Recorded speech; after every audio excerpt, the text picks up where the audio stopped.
This is T. Corman of the SCP Foundation, continuing Dr. Campbell's request.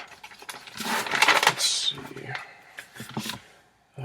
SCP-916, also known as Man's Best Friend. Object Class Safe.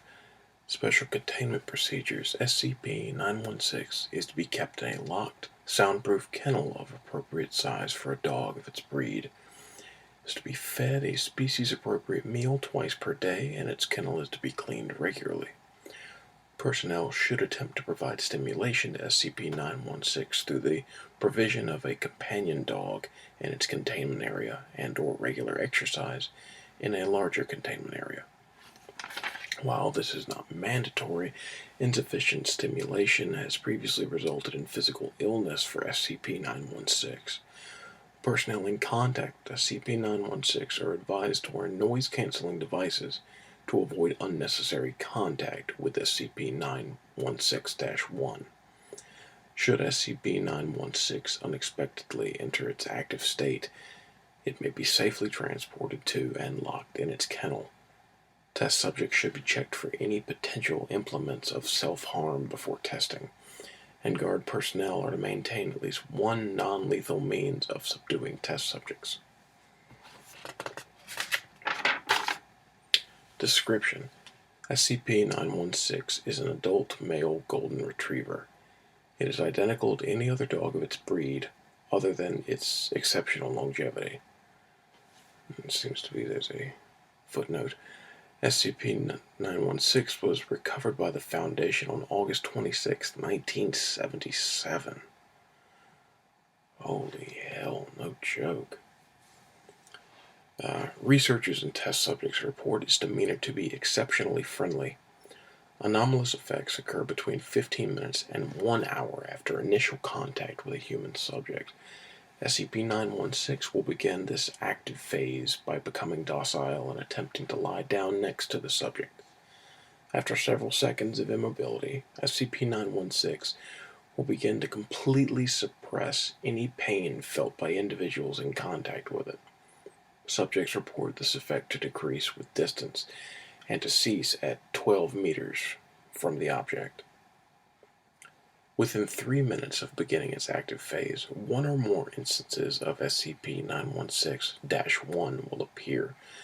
There's a footnote on that. To date, 44 separate instances of SCP-916-1 have been identified. What the hell are they?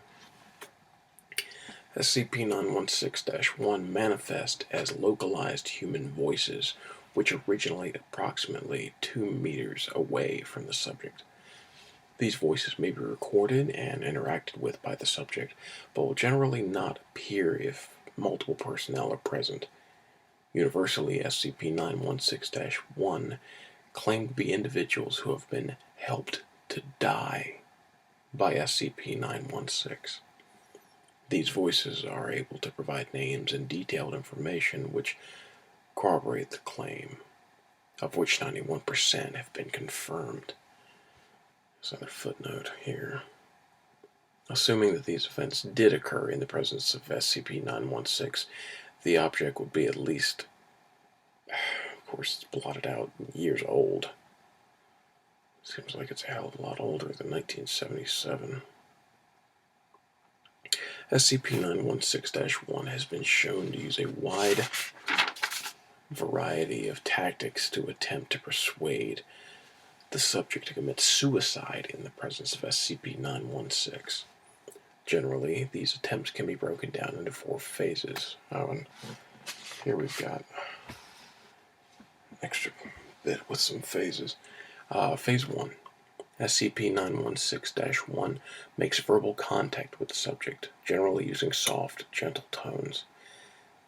916-1 will allay the common fear response to disembodied voices by explaining that they are invisible. These voices introduce themselves and attempt to establish rapport with the subject. Phase 2. If not already aware of the effect, 916-1 will point out the reduction/elimination of pain in the subject. Voices often ask the subject to bite his or her own tongue or to pinch him or herself to demonstrate the effect. 916-1 attributes this to SCP-916's healing powers. Phase 3. 916-1 attempts to persuade the subject that suicide is a better option than their current condition.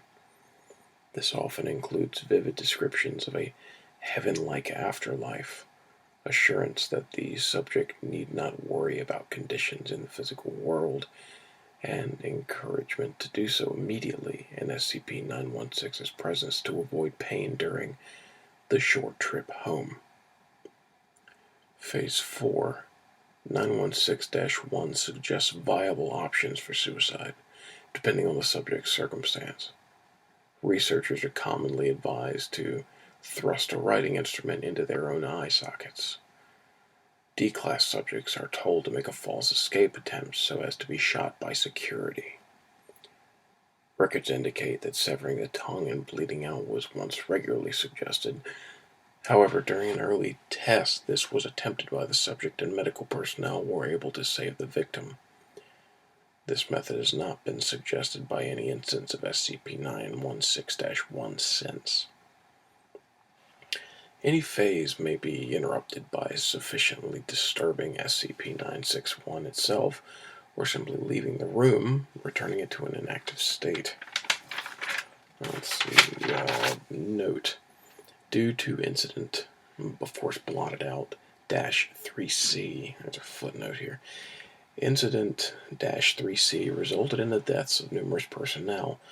Of those, 3, D-21943, D-21978, and Dr. Christopher, last name expunged, were within 20 meters of SCP-916 at the time of their deaths.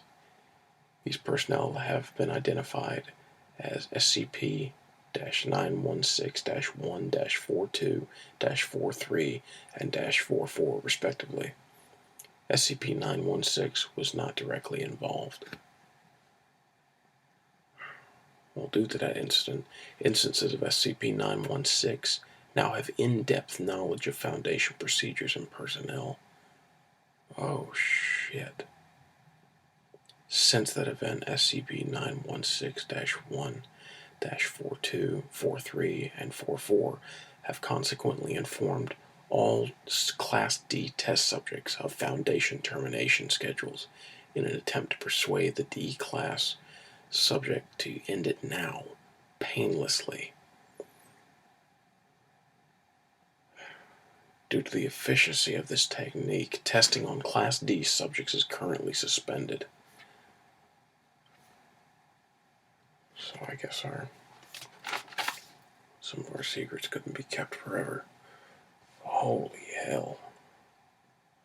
I guess this isn't happening at this site. Good lord. Alright, well, that was SCP-916,